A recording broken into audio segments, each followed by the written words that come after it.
Bagi rekan-rekan yang akan ujian API 570 dan sudah terbiasa dengan dokumen atau standar API 570 dan mengira mungkin yang akan diujikan hanya standar API 570, itu salah ya rekan-rekan ya.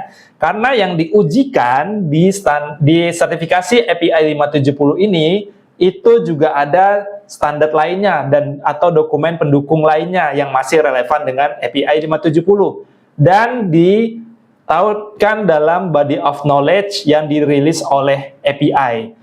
Jadi contohnya apa sih dokumen yang akan diujikan selain API 570 itu? Ada API 571 misalnya terkait dengan DMARC mechanism. Kemudian ada API 574, ada API 577 terkait dengan welding. Bahkan dokumen lainnya yang di luar API seperti ASME itu juga diujikan loh rekan-rekan. Seperti ASME Section 5, Section 9, bahkan ASME PCC 2 juga ada. Makanya karena dokumennya banyak nih yang akan diujikan, rekan-rekan tuh harus nanti ketika ujian itu bisa memanfaatkan dengan baik waktunya, menavigasi seluruh dokumen itu. Dari satu soal, rekan-rekan harus paham nih, soal ini mengarah kira-kira ke standar yang mana ya. Dan disinilah pentingnya strategi belajar yang taktis tentunya. Nah, di Ladwer Institute kita sudah mempersiapkan materi khusus untuk ahli ini.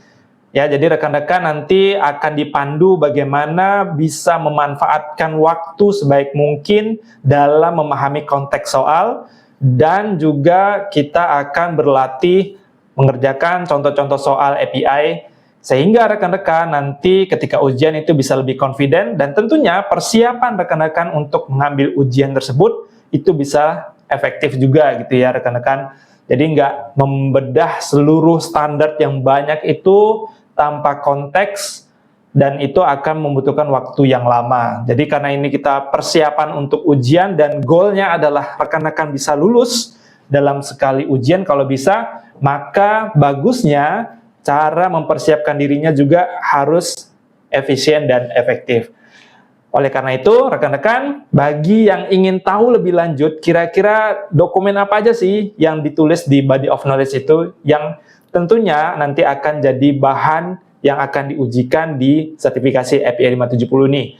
Nah, rekan-rekan bisa tulis di kolom komentar, ketik blueprint, nanti saya akan berikan atau listkan daftar dokumen yang akan diujikan tersebut. See you in the class.